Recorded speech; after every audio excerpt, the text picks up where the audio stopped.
Nestled in the heart of rural tranquility, the Anderson farm stood as a solitary sentinel against the vast expanse of fields and forests. The isolated homestead, weathered and worn by years of agricultural toil, bore witness to secrets that lurked beneath the facade of pastoral serenity. As autumn descended upon the farm, the whispering fields rustled with an eerie symphony. The crops, swaying in the cool breeze, seemed to murmur tales of forgotten rituals and the shadows that danced beneath the moonlit harvest. The Andersons, a family bound to the land for generations, brushed off the unsettling whispers, attributing them to the whims of the rural winds. With the arrival of the harvest moon, the atmosphere on the farm shifted. The night sky, bathed in ethereal glow, cast elongated shadows that stretched across the fields. The livestock, usually docile, stirred with restlessness as if attuned to an unseen presence. The Andersons, their faces etched with concern, began to notice the subtle changes in the air that hinted at a growing malevolence. Amidst the fields, the scarecrows that once stood as silent sentinels took on an ominous aura. Their straw-stuffed forms, eerily lifelike beneath the moon's silver embrace, seemed to move with an otherworldly grace. The Andersons, unsettled by the haunting scarecrows, debated whether the spectral dance was a trick of the moonlight or a manifestation of something more sinister. As the Andersons commenced the harvest, an inexplicable gloom settled over the farm. The crops, once abundant, withered and rotted on the vines. Livestock, now plagued by mysterious ailments, exhibited signs of distress. The family patriarch, William Anderson, felt the weight of a curse that transcended the boundaries of the tangible, sensing an ancient malevolence that tainted the very soul of the farm. Driven by a sense of foreboding, William delved into the farm's history. He unearthed relics and artifacts that hinted at a bygone era when the land was entangled in a web of superstitions and forbidden rituals. The relics, adorned with symbols that seemed to pulse with an eldritch energy, spoke of a pact forged in desperation and the shadows that clung to the Anderson farm. In the depths of the family archives, William uncovered the tale of an eldritch covenant made by his ancestors in exchange for bountiful harvests. The pact, sealed in blood and whispered incantations, bound the Andersons to an otherworldly force that demanded a sinister toll. William, now burdened with the weight of ancestral sins, sought a way to break the eldritch covenant that ensnared the farm. Guided by the relics and the ancient texts that detailed forbidden rituals, William confronted the dark reality of the eldritch covenant. The rituals, entwined with the very fabric of the farm, required a delicate balance between appeasement and rebellion. The Andersons, now aware of the malevolent forces that gripped their homestead, faced the harrowing challenge of breaking free from the curse cycle that spanned generations. As the family delved into the forbidden rituals, shadows rose from the depths of the farm. The eldritch energy, once dormant, manifested in spectral forms that prowled the fields under the harvest moon's glow. The Andersons, their resolve tested by the rising shadows, grappled with the unnerving reality that breaking the eldritch covenant might unleash forces beyond their control. With the approach of a lunar convergence, a celestial alignment that heightened the eldritch energy, the Andersons braced themselves for a final confrontation with the shadows that lurked in the fields. The harvest moon, now a harbinger of both malevolence and liberation, cast an otherworldly glow that illuminated the farm in an eerie luminescence. In the heart of the lunar convergence, the farm became an eldritch nexus, a convergence point where the ancestral pact and forbidden rituals intersected.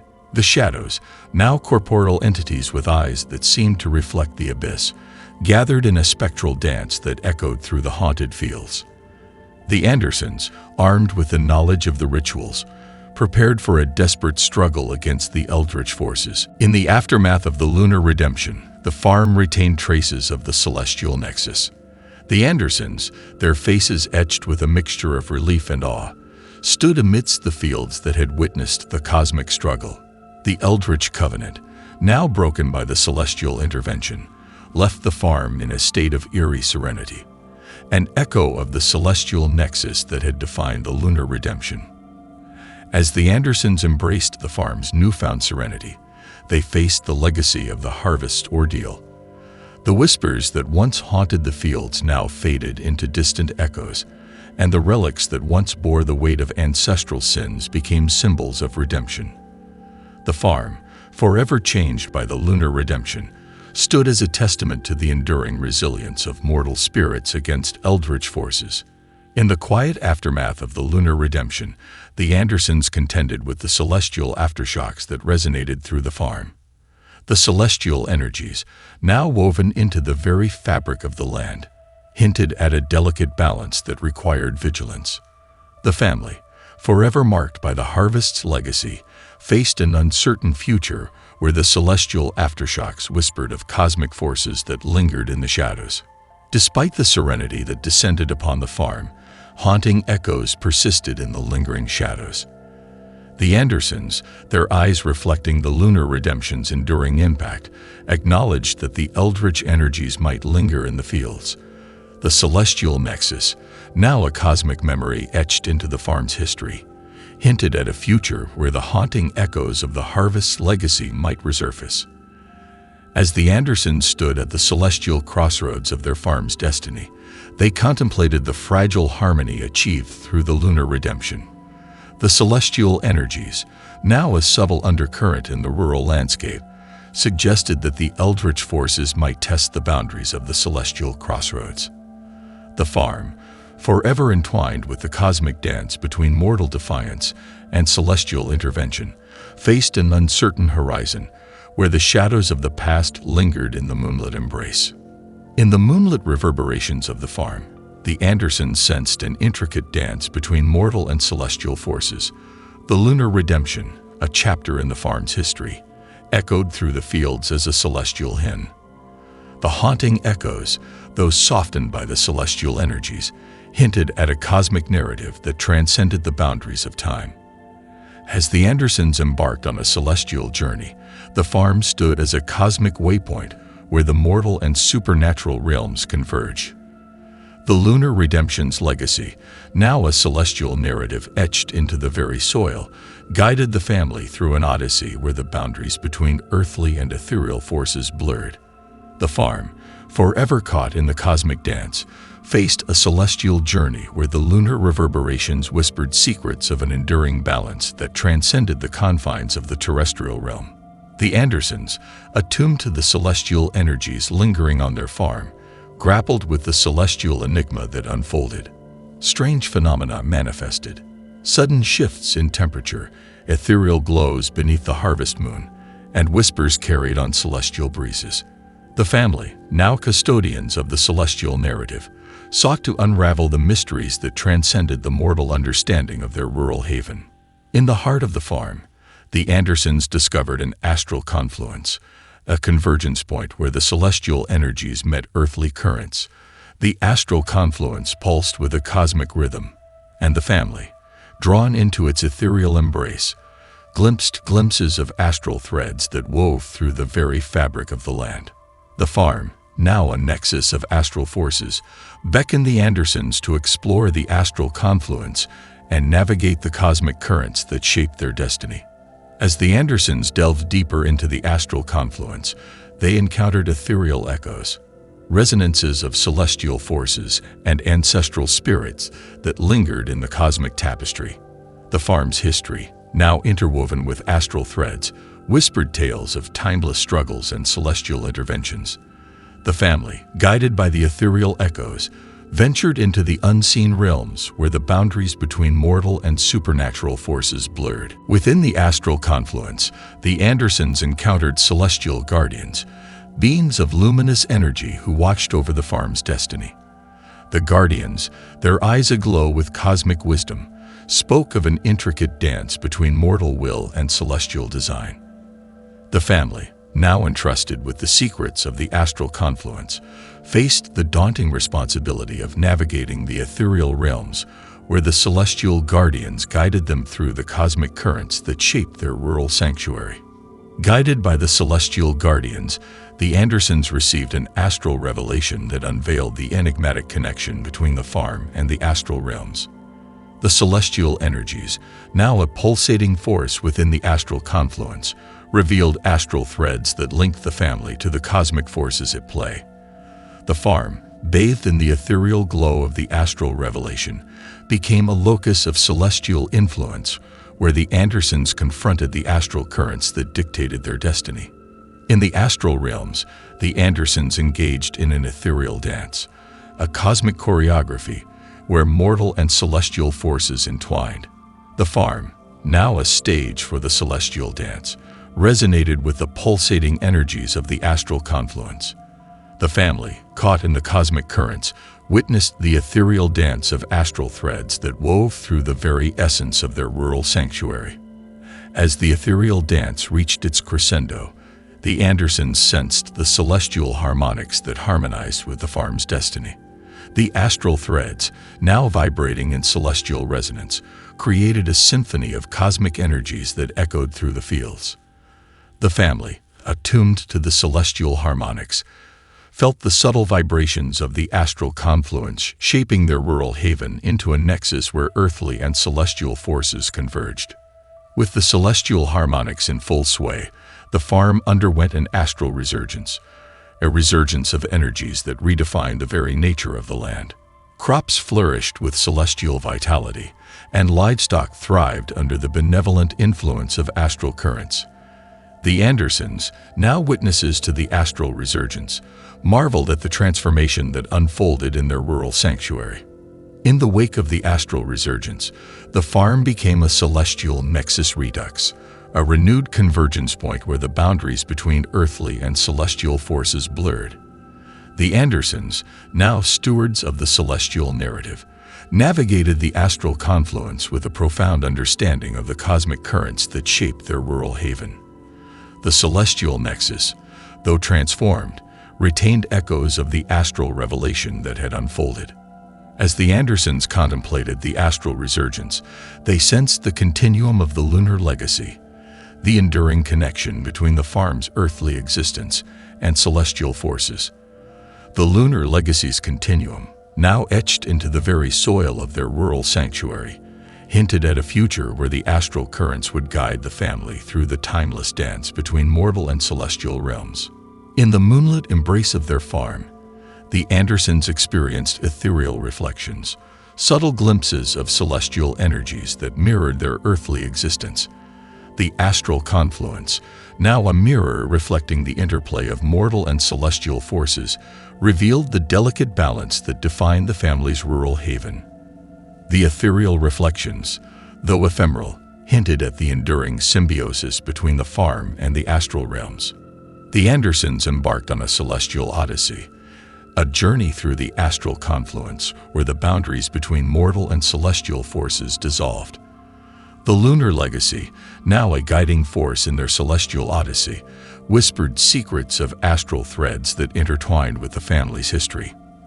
The farm, forever caught in the cosmic dance, faced a celestial odyssey where the Andersons navigated the ethereal realms with a newfound understanding of the lunar legacy's enduring continuum. As the Andersons ventured deeper into the astral confluence, they encountered astral tribulations, challenges that tested their understanding of the celestial forces at play. Shadows from the astral realms, remnants of the eldritch energies that once plagued the farm, sought to disrupt the delicate balance achieved through the astral resurgence. The family, now seasoned custodians of the celestial narrative, faced astral tribulations that echoed the enduring struggle between mortal defiance and celestial intervention. In the heart of the astral tribulations, the Andersons confronted a celestial paradox, a convergence of astral forces that challenged the very fabric of their rural sanctuary. The celestial energies, now a swirling vortex of ethereal currents, created a paradox where mortal choices intertwined with celestial design. The family, standing at the precipice of the celestial paradox, grappled with the intricate dance between earthly will and astral currents. As the celestial paradox reached its zenith, the Andersons sought to restore the ethereal balance that defined their rural haven. The astral confluence, now a maelstrom of celestial energies, demanded a delicate dance where mortal choices resonated with the astral currents. The family, guided by the lunar legacy's continuum, endeavored to navigate the celestial paradox and restore the ethereal balance that bound their farm to the cosmic forces at play. In the aftermath of the celestial paradox, the Andersons worked to achieve an astral reconciliation, a harmonious coexistence between mortal and celestial forces. The astral confluence, though turbulent, yielded to the family's efforts to restore equilibrium. The farm, bathed in the soft glow of celestial energies, became a testament to the astral reconciliation that unfolded in the wake of the celestial paradox. As the Andersons stood amidst the celestial tapestry woven by their efforts, they marveled at the intricate dance between mortal and celestial forces. The astral confluence, now a luminous canvas painted with ethereal hues, depicted the family's journey through the cosmic currents. The celestial tapestry, though ever-changing, hinted at the enduring legacy of the lunar continuum that shaped the farm's destiny. In the quietude of their farm, the Andersons observed lunar reflections, subtle echoes of celestial energies that mirrored the lunar legacy's enduring continuum. The astral confluence, now a reflective pool of cosmic currents, revealed the lunar reflections that whispered of a timeless connection between earthly existence and celestial design. The family, forever changed by their celestial odyssey, faced the lunar reflections with a sense of awe and reverence for the enduring forces that shaped their rural sanctuary. Guided by the celestial guardians, the Andersons embraced their role as stewards of the astral confluence.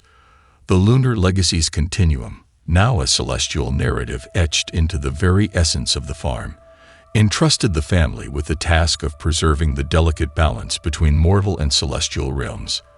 The ethereal guardianship redux, a renewed commitment to navigating the cosmic dance, marked a new chapter in the Andersons' journey through the astral confluence. As the Andersons delved deeper into their celestial guardianship, they felt the celestial resonance that pulsed through the farm. The astral confluence, now resonating with ethereal vibrations, hinted at a cosmic symphony where mortal choices harmonized with celestial design. The family, attuned to the celestial resonance, faced the challenges and revelations that unfolded in the luminescent embrace of their rural sanctuary. In the moonlit expanse of their farm, the Andersons became participants in a lunar symphony, a celestial composition where astral threads and earthly existence converge. The astral confluence, now a stage for the lunar symphony, echoed with the melodic resonance of celestial forces. The family, forever caught in the ethereal currents, embraced the lunar symphony as a testament to the enduring legacy of the lunar continuum that shaped their rural haven. As the lunar symphony reached its zenith, the Andersons embarked on a celestial odyssey redux, a renewed journey through the astral confluence where the boundaries between mortal and celestial forces dissolved. The lunar legacy, now a guiding force in their celestial odyssey, whispered secrets of astral threads that intertwined with the family's history. The farm, forever caught in the cosmic dance, faced a celestial odyssey redux where the Andersons navigated the ethereal realms with a newfound understanding of the lunar legacy's enduring continuum. In the celestial epilogue, the Andersons embraced their celestial odyssey's culmination. The lunar legacy's continuum, now woven into the very fabric of their rural sanctuary, hinted at a future where astral threads and earthly existence would forever dance in harmony. The ethereal epilogue, though concluding the family's celestial journey, marked the beginning of a timeless narrative where the lunar symphony echoed through the fields, whispering secrets of celestial forces that endured beyond the mortal understanding.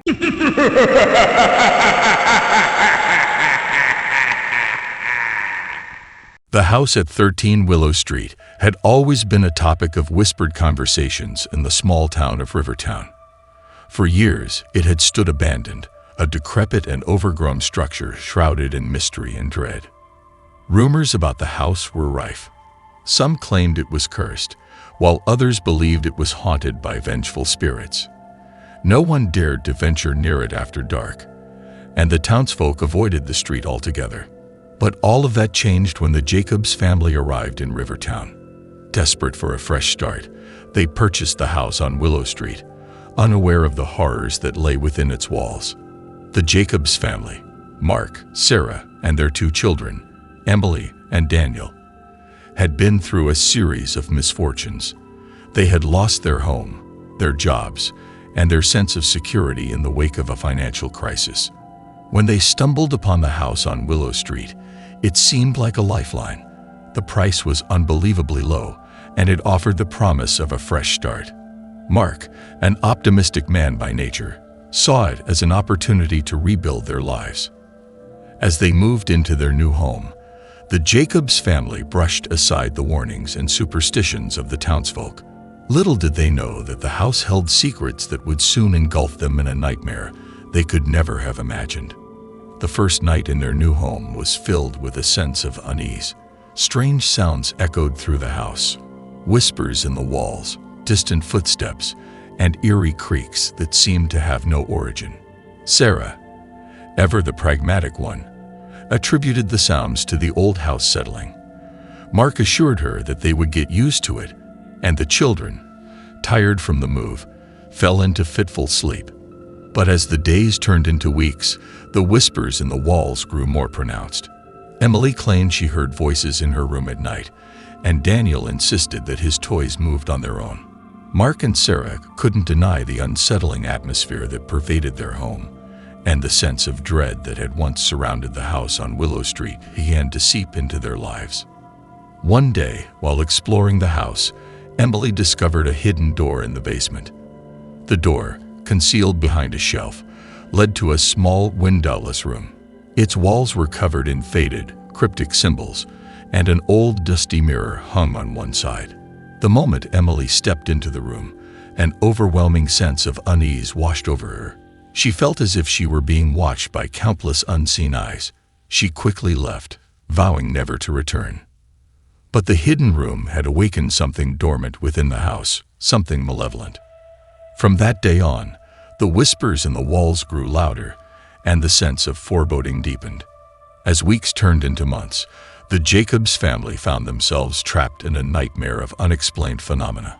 Objects moved on their own, footsteps echoed through the empty hallways, and chilling drafts swept through the house even on the warmest days. Emily and Daniel, once full of enthusiasm for their new home, grew withdrawn and fearful. They spoke of shadowy figures that lurked in the corners of their rooms and of voices that whispered terrifying secrets in the dead of night. Mark and Sarah, desperate to protect their children, sought the help of experts and paranormal investigators. But each attempt to unravel the mystery only seemed to provoke the malevolent force that had taken hold of their house. Dr. Elizabeth Chambers, a renowned paranormal investigator, arrived in Rivertown after hearing about the Jacobs family's plight. She had dedicated her life to studying the unexplained, and the house on Willow Street presented an opportunity to uncover the truth. Dr. Chambers was a woman of science, skeptical of supernatural claims. She believed that every paranormal phenomenon had a rational explanation, and her goal was to find it. As she entered the house, she brought with her an array of equipment: EMF meters, infrared cameras, and audio recorders. She was determined to capture evidence that would debunk the haunting claims and bring peace to the Jacobs family. But what she would discover within the house on Willow Street would challenge everything she believed in. Dr. Chambers' investigation of the house on Willow Street began with skepticism, but it quickly evolved into a battle against an unseen malevolence that defied explanation. Her equipment malfunctioned in the presence of the paranormal phenomena, and her rational explanations crumbled in the face of the inexplicable. She witnessed objects levitating, eerie apparitions appearing and disappearing, and heard guttural voices that seemed to originate from nowhere. The malevolent force within the house seemed to taunt her, mocking her attempts to rationalize what she witnessed. Dr. Chambers was forced to confront the possibility that the house on Willow Street was unlike any other haunting she had encountered. In her quest to understand the malevolent force within the house, Dr. Chambers stumbled upon an old journal hidden beneath the floorboards of the attic. The journal belonged to the previous owner of the house, a man named Elijah Blackwood. As she read through the journal, Dr. Chambers uncovered a chilling tale of a man who had become obsessed with the occult. Elijah Blackwood had conducted dark rituals in the hidden room in the basement, seeking to unlock forbidden knowledge and power. The journal described encounters with malevolent entities, cryptic symbols etched on the walls, and the gradual descent into madness. It became clear that the malevolent force that now plagued the Jacobs family was a result of Blackwood's actions. Dr. Chambers realized that to save the Jacobs family, she would need to confront the ancient evil that had been unleashed within the house on Willow Street. Dr. Chambers knew that confronting the malevolent entity that now infested the house on Willow Street would not be an easy task. Armed with the knowledge from Elijah Blackwood's journal, she gathered the Jacobs family and explained the dire nature of their situation. The entity, born from Blackwood's dark rituals and malevolent intentions, had grown in power over the years. It hungered for more than just torment. It sought to consume the souls of those who dared to reside within its domain. Dr. Chambers urged the family to leave the house, but Mark and Sarah were reluctant. They had invested their savings in the property and were determined to make it their home, despite the horrors they faced. Desperate to find a way to banish the malevolent entity and restore peace to the Jacobs family, Dr. Chambers proposed a seance. She believed that by making contact with the entity, they could learn more about its origins and weaknesses. That evening, they gathered in the dimly lit living room. Dr. Chambers, Emily, Daniel, Mark, and Sarah formed a circle, their hands touching, and a sense of unease settled over them. Dr. Chambers chanted incantations, calling out to the entity in a bid to communicate with it. As the seance continued, the atmosphere grew tense. Unseen forces seemed to tug at them, and the temperature in the room dropped. Whispers filled the air, and the malevolent entity made its presence known. Through Emily, the entity began to speak. It revealed itself as a being of darkness, born from the depths of despair and hatred. It recounted the horrors it had witnessed, the pain it had endured, and the insatiable hunger that drove it. The entity's voice was a chilling blend of agony and malice, and it taunted the family with its knowledge of their deepest fears and insecurities. It claimed to have been awakened by their presence and vowed to consume their souls. Dr. Chambers, undeterred by the entity's malevolence, continued to question it, determined to find a way to weaken its grip on the family. She knew that uncovering its vulnerabilities would be their only hope. As the seance continued, the entity inadvertently revealed its vulnerability. It confessed that it drew power from the negative emotions of those it tormented, the fear, anger, and despair that filled the house. Dr. Chambers saw an opportunity to weaken the entity. She urged the Jacobs family to confront their own fears and negative emotions, to resist the entity's attempts to sow discord among them. Over the following days, the family embarked on a journey of self-reflection and reconciliation. They shared their deepest fears and regrets, seeking to mend the rifts that had formed between them. As they faced their own demons, the entity's hold on them began to wane, and they sensed a glimmer of hope that they could free themselves from its malevolent grasp. With the entity's vulnerability exposed, Dr. Chambers devised a plan to perform a powerful exorcism that would banish it from the house on Willow Street once and for all. She gathered the necessary materials, including ancient symbols and protective talismans. The night of the exorcism arrived. The family, strengthened by their newfound unity, joined Dr. Chambers in the living room. Candles flickered, and the air was heavy with tension as the ritual began. Dr. Chambers chanted incantations and drew symbols on the walls with a mixture of salt and holy water. As she invoked the forces of light and protection, the entity unleashed its fury. The room trembled, objects flew through the air, and the entity's howls of rage reverberated. But the Jacobs family stood strong, their love and determination acting as a shield against the malevolent force. They held hands and repeated the words of the ritual, their voices growing stronger with each utterance. As the ritual reached its climax, a blinding light filled the room, forcing the entity to retreat. It shrieked in agony, its form writhing and dissipating like smoke in the wind. With a final incantation, Dr. Chambers sealed the entity within a protective barrier. The malevolent force raged against its confines, but it was powerless to break free. The room fell silent, and a sense of peace settled over the house on Willow Street. The entity's presence had been banished, and the Jacobs family had emerged victorious. In the aftermath of the exorcism, the Jacobs family found themselves transformed.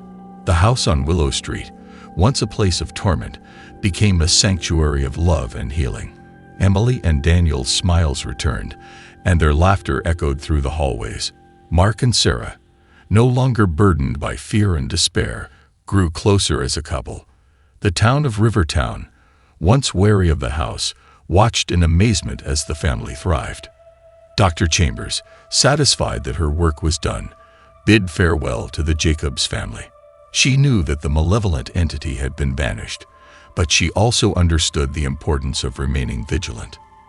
As the Jacobs family embraced their new beginning, they knew that the horrors of the house on Willow Street were behind them, but they would forever carry the lessons they had learned: the strength of love, the power of unity, and the resilience of the human spirit. Although the malevolent entity had been banished, the Jacobs family couldn't escape the lingering shadows of their past.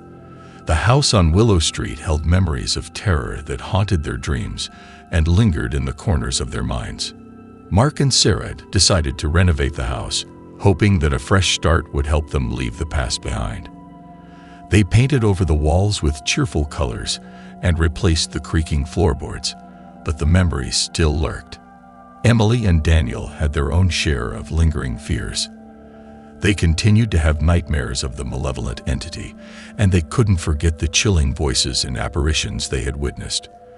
Therapy helped, but the scars ran deep. One day, as Mark was working on renovations in the basement, he uncovered the hidden room that Emily had discovered months ago. The symbols on the walls had faded, but the malevolent energy still hung in the air. Curiosity got the better of Mark, and he decided to investigate the room further. As he entered, the temperature dropped, and he felt an overwhelming sense of dread. The room seemed darker, as if the shadows themselves clung to the walls. Mark quickly left the room, sealing it shut once more. He couldn't shake the feeling that they had missed something, that the malevolent entity might not have been completely banished. Mark's discovery of the hidden room filled him with unease. He decided to reach out to Dr. Chambers, the paranormal investigator who had helped them banish the entity. She agreed to return to Willow Street to investigate the room. Upon her arrival, Dr. Chambers could sense the lingering malevolent energy in the hidden room. She explained to the family that the entity might have left a residual presence behind, a remnant of its dark influence. Together, they conducted a thorough investigation of the room, using specialized equipment to detect any paranormal activity. What they discovered sent shivers down their spines: Elijah Blackwood's journal, which had been missing from the attic. Dr. Chambers examined the journal with a growing sense of unease. It contained new entries that detailed Blackwood's attempts to summon the malevolent entity back into the house, even after his initial encounters with it. Blackwood's obsession with dark rituals and forbidden knowledge had led him to believe that he could harness the entity's power for his own gain. He had performed a series of sinister ceremonies in the hidden room, attempting to re-establish a connection to the malevolent force. As they read through the journal, the realization struck: they might not have banished the entity after all. It seemed to have left a doorway open, a tether to the house, and it could return with a vengeance. In the days that followed the discovery of Blackwood's journal, ominous signs began to manifest in the house on Willow Street. Shadows moved in the corners of rooms, and the temperature dropped inexplicably. Emily and Daniel's nightmares returned with a vengeance, and they spoke of a presence in the house, watching them, whispering dreadful secrets. Mark and Sarah couldn't ignore the chilling events unfolding around them. Dr. Chambers, now certain that the malevolent entity was attempting to return, urged the family to leave the house once more. But the Jacobs family, unwilling to abandon their newfound hope and sense of home, were determined to confront the malevolent force head-on. In a desperate attempt to communicate with the malevolent entity and learn its intentions, Dr. Chambers suggested another seance. They hoped to uncover the entity's weakness and find a way to seal the doorway it had left behind. The atmosphere in the living room was heavy with tension as they formed a circle once more.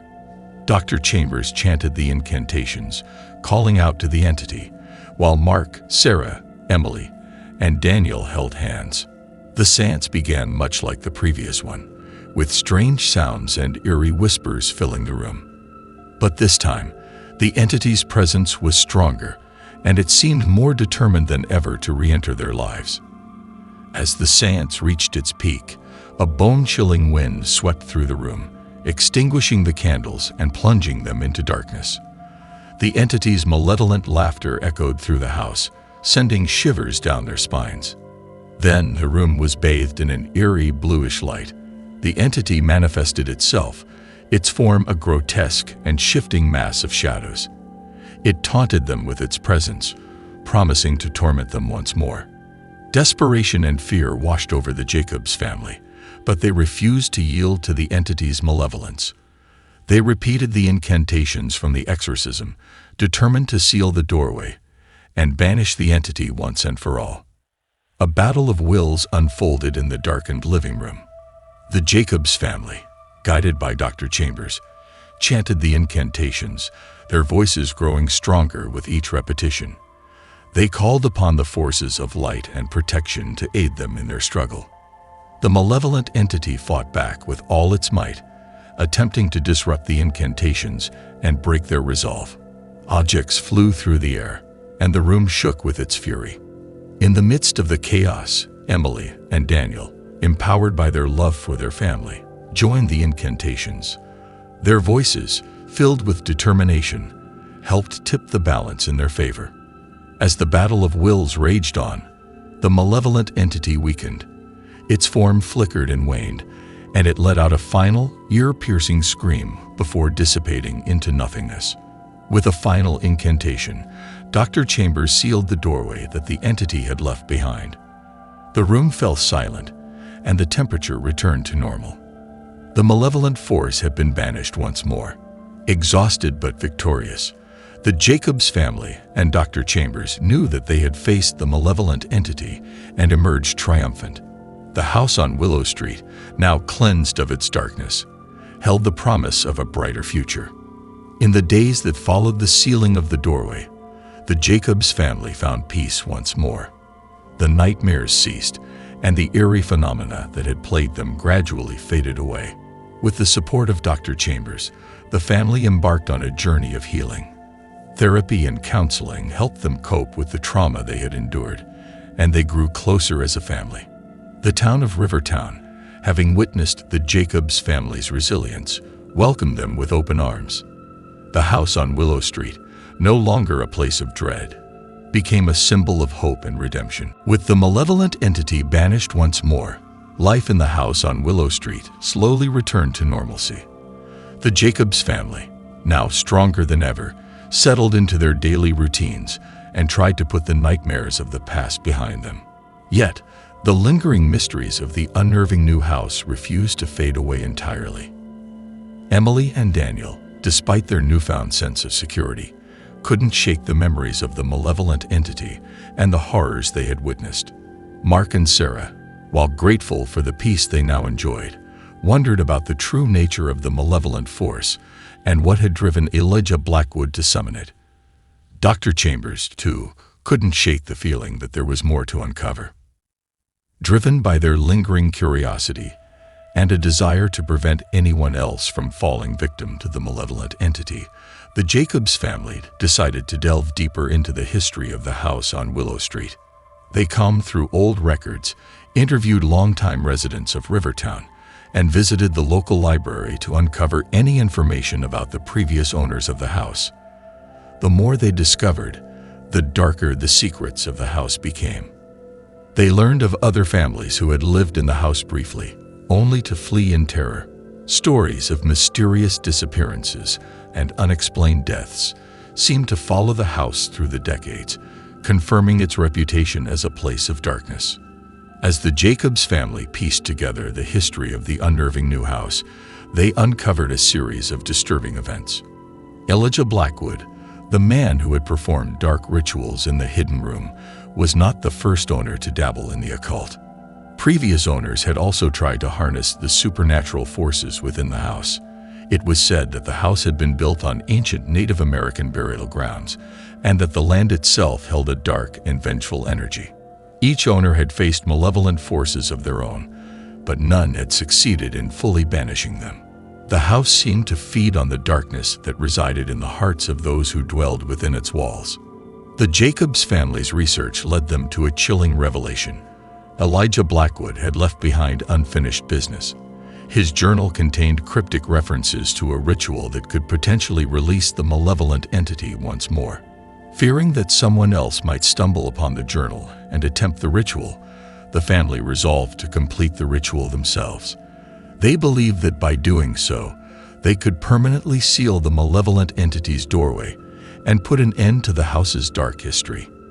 Guided by Dr. Chambers' expertise in the paranormal, they gathered the necessary materials and prepared for the ritual, hoping that it would bring closure to the unnerving new house. On a moonless night, the Jacobs family, accompanied by Dr. Chambers, gathered in the hidden room in the basement. Candles flickered, casting eerie shadows on the walls covered in cryptic symbols. The ritual began with a series of incantations and offerings meant to appease and seal the malevolent entity. The air grew thick with tension as the family chanted in unison, their voices echoing through the dimly lit chamber. As they reached the climax of the ritual, the room seemed to vibrate with an otherworldly energy. The temperature dropped, and the walls themselves seemed to pulse with a malevolent presence. In the midst of the ritual, the malevolent entity manifested once more powerful and furious than ever before. It howled with rage, determined to resist the family's efforts to seal its doorway. The room became a battleground of supernatural forces. Objects flew through the air, and the walls shook as the entity fought to break free from its confinement. Dr. Chambers and the Jacobs family held fast, their determination unwavering. The ritual reached its climax, and with a final incantation, they channeled their collective willpower to seal the doorway once and for all. The malevolent entity shrieked in defeat as it was forced back into the shadows. With the ritual completed, the unnerving new house seemed to sigh in relief. The malevolent entity's presence lifted, and the dark energy that had plagued the house for decades began to dissipate. As the days passed, the house underwent a transformation. The atmosphere lightened, and the oppressive shadows receded. No longer a place of dread, the unnerving new house began to exude a sense of warmth and serenity. The Jacobs family and Dr. Chambers felt a profound sense of closure. They believed that, at long last, the house could be redeemed from its dark past. Life in the unnerving new house continued to improve. Emily and Daniel grew into happy, well-adjusted children, free from the nightmares that had haunted them. Mark and Sarah found solace in their newfound sense of security and peace. The town of Rivertown, once wary of the house, now embraced it as a symbol of resilience and redemption. The Jacobs family's journey had transformed the house from a place of darkness into a beacon of hope. Dr. Chambers, satisfied that her work was complete, bid farewell to the family, confident that the malevolent entity had been vanquished for good. She knew that the Jacobs family's courage and determination had brought an end to the house's dark history. As the years passed, the unnerving new house became a beloved fixture of Rivertown. It was no longer known for its dark past, but for the family who had faced its horrors and triumphed. Mark and Sarah, now middle-aged, had turned the house into a sanctuary for those in need. It became a place of healing and support for families who had experienced trauma and loss.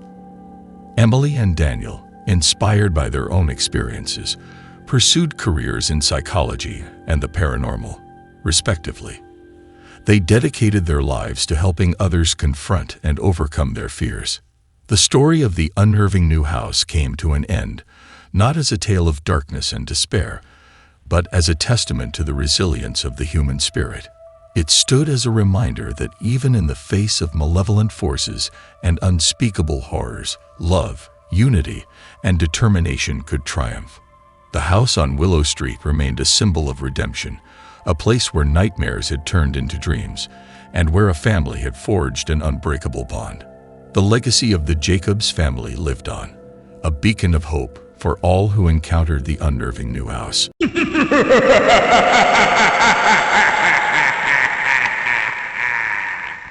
John Thompson, a reclusive writer seeking inspiration, had rented a remote cabin nestled deep within the woods. The cabin was isolated, surrounded by towering pines and the eerie symphony of nocturnal creatures.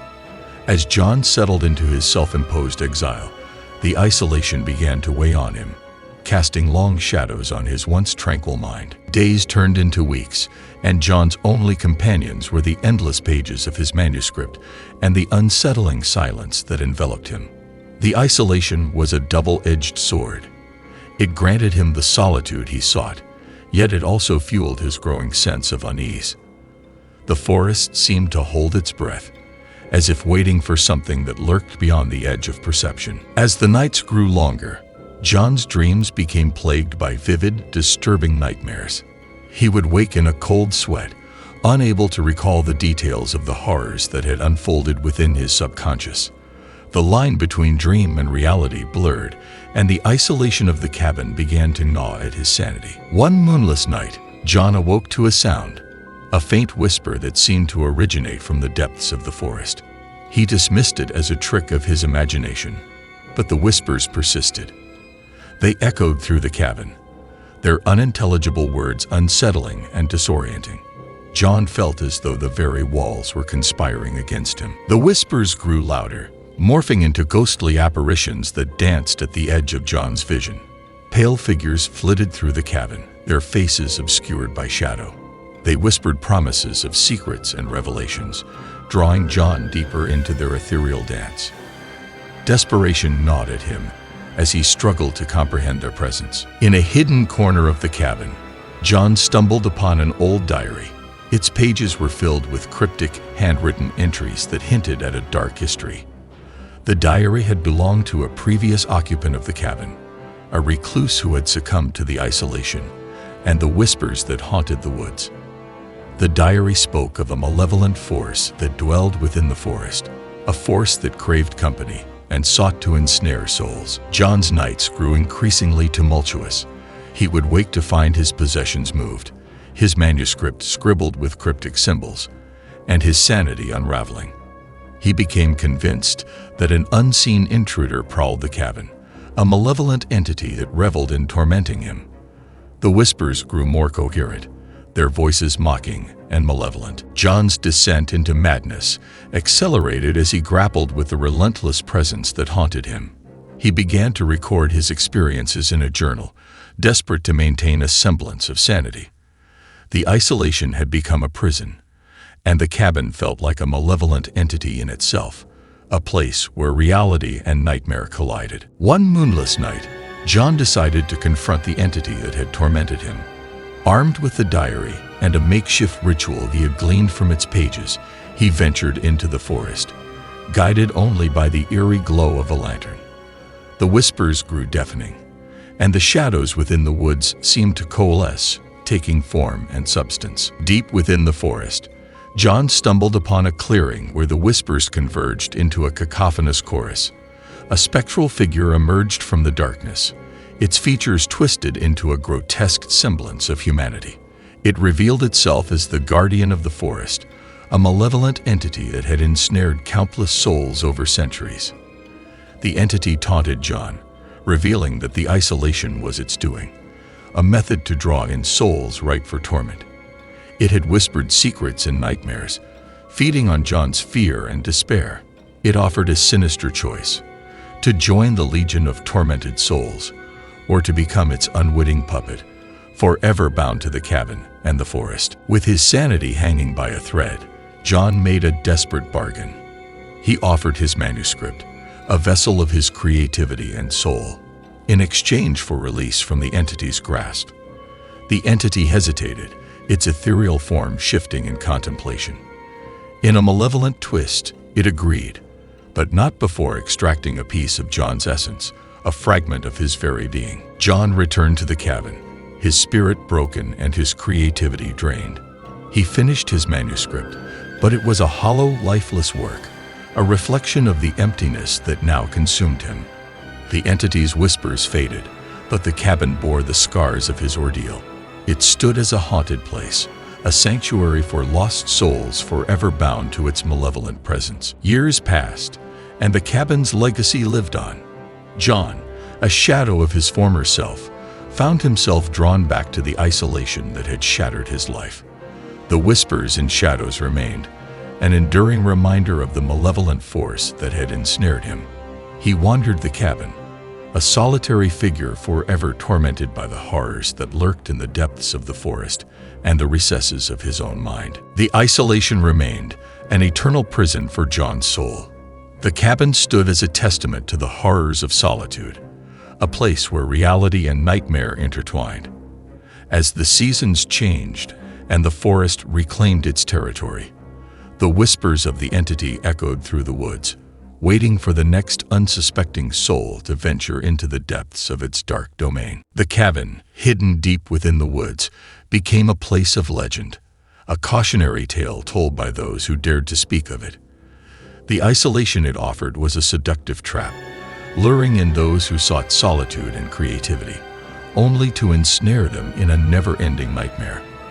And as the world moved on, the cabin remained a dark and foreboding presence, a place where the solitude of the mind could lead to a descent into unending horror. One fateful night, as John's torment reached its zenith, he resolved to break free from the malevolent grasp of the cabin and its entity. Armed with a newfound determination, he began to dismantle the very walls that had witnessed his descent into madness. As John tore through the cabin's interior, the entity's whispers swelled into a crescendo of rage. Shadows coalesced, attempting to thwart his efforts. But John's desperation fueled his strength, and he shattered the windows, allowing the moonlight to flood the cabin. In the moonlight, the entity manifested in its true form, a writhing mass of darkness and despair. It lunged at John, attempting to drag him into its shadowy abyss. But John fought back with a ferocity born of years of torment. He wielded the diary, invoking the same ritual he had used to make his ill-fated bargain. The cabin trembled as an otherworldly battle raged within its walls. Shadows clashed with the spectral entity, and the very foundation of the cabin seemed to quiver. John's determination was his greatest weapon, and with a final incantation, he banished the entity from the cabin. With the entity's departure, the whispers that had tormented John faded into silence. The cabin, once a place of malevolence and despair, stood empty but no longer haunted. John had paid a steep price for his freedom, but he had reclaimed his sanity and his soul. The cabin trembled as an otherworldly battle raged within its walls. Shadows clashed with the spectral entity, and the very foundation of the cabin seemed to quiver.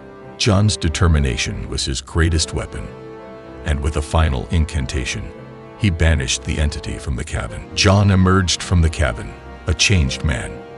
He had survived the isolation and the horrors it had harbored. As he made his way back to civilization, he carried with him the knowledge of the malevolent force that lurked in the depths of the forest, a force that thrived on solitude and despair. The cabin trembled as an otherworldly battle raged within its walls. Shadows clashed with the spectral entity, and the very foundation of the cabin seemed to quiver. John's determination was his greatest weapon, and with a final incantation, he banished the entity from the cabin. John's experience in the cabin became the basis for his most chilling and haunting novel. It was a story of isolation and horror, a cautionary tale for those who sought solitude without knowing the price it could exact. And as the world read his words, they shivered with the realization that the horrors of the human mind could be far more terrifying than any supernatural entity. Years passed, and the cabin remained an empty and silent sentinel in the woods. It had been cleansed of its malevolence, but the memory of the horrors that had transpired within its walls lingered. The forest, once a place of solace, now held an eerie, somber resonance, a testament to the enduring power of isolation and the darkness that could lurk within the human psyche.